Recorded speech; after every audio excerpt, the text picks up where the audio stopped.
నా దగ్గరికి వచ్చి మాట్లాడాలి, కానీ నా కుటుంబం ఏం చేసింది అని మాట్లాడారు. ఇప్పుడు నువ్వు ఇక్కడ క్రిస్టియన్లను చంపుతావు, క్రిస్టియన్ దేశాలలో హిందువులను చంపితే నువ్వు ఇక్కడ ముస్లింలను చంపుతావు, ముస్లిం దేశాలలో హిందువులు లేరా? అక్కడ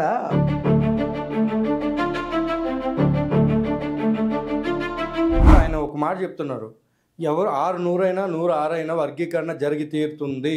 ఈసారి వర్గీకరణ జరిగిన తర్వాత మళ్ళీ పోదని చెప్పి హామీ ఇవ్వమని.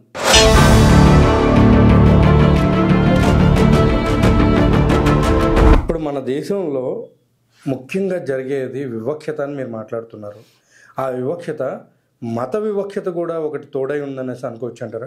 రెడ్డి కులానికి చెందిన ప్రియాంక రెడ్డికి జరిగిన సత్వర న్యాయం ఒక దళిత కులానికి చెందిన టేకు లక్ష్మికి జరగలేదు.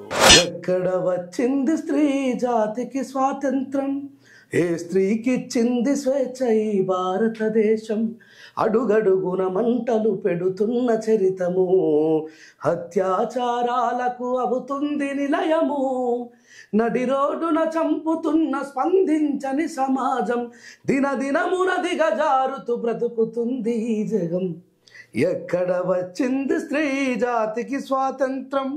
ఆయన రాజ్యాంగాన్ని రాసింది కూడా చాలా తక్కువ. వాళ్ళందరూ కాదు, ఒక్కడే. Is mister Hamara Prasad, Christian హమారా ప్రసాద్. ఆ క్రిస్టియన్ హమారా ప్రసాద్కి మాదిగలకు రేంజర్ల రాజేష్ సవాల్ విసురుతున్నాడు అని అంటున్నారు. కాన్స్టిట్యూషనల్ ఎక్స్ప్లెయినర్గా, రాజ్యాంగాన్ని వివరించే వ్యక్తిగా. అంటే మొన్న వచ్చిన ఒక వీడియో కూడా ఉంది. ఏమని? రాముడి గురించి కొంచెం చాలా వ్యంగ్యంగా ఆయన చాలా క్లియర్గా రాశాడు భక్త తుకారంలో. నీ భక్తుడనయ్యాను, నిత్య దరిద్రుడనయ్యాను, సేవలు చేశాను, నా బ్రతుకే నైవేద్యం చేశాను, చేసిన మేలును మరిచేవాడా నువ్వా దేవుడివి, నువ్వు ఒక వ్యర్థుడివి.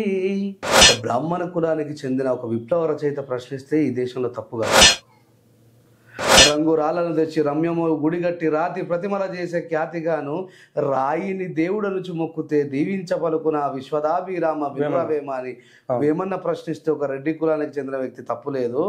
బైరి నరేష్ ప్రశ్నిస్తే ఒక శాలోడు, ఒక బీసీ వాడు, వీడు శూద్రుడు, పాదాల నుంచి పుట్టినవాడు, పై 3 వర్ణాలకి సేవ చేయడానికి పుట్టిన సేవ కులంలో పుట్టినవాడు మమ్మల్ని ప్రశ్నిస్తాడు.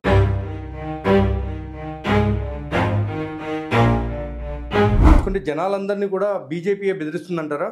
30 సంవత్సరాల నుంచి పోరాటం చేస్తుంది. రేంజర్ల రాజేష్కి కులపిచ్చి అసలైన అంబేద్కరిస్టులు మాదిగలే, మాలలు కాదు. బాబాసాహెబ్ అంబేద్కర్ గారికి వ్యతిరేకంగా కాంగ్రెస్ గవర్నమెంట్ తయారు చేసుకున్నటువంటి ఒక బానిసను తీసుకొచ్చి రాష్ట్రాలలో ప్రచారం చేసినటువంటి మందకృష్ణ ఒక గొప్ప అంబేద్కరిస్టు.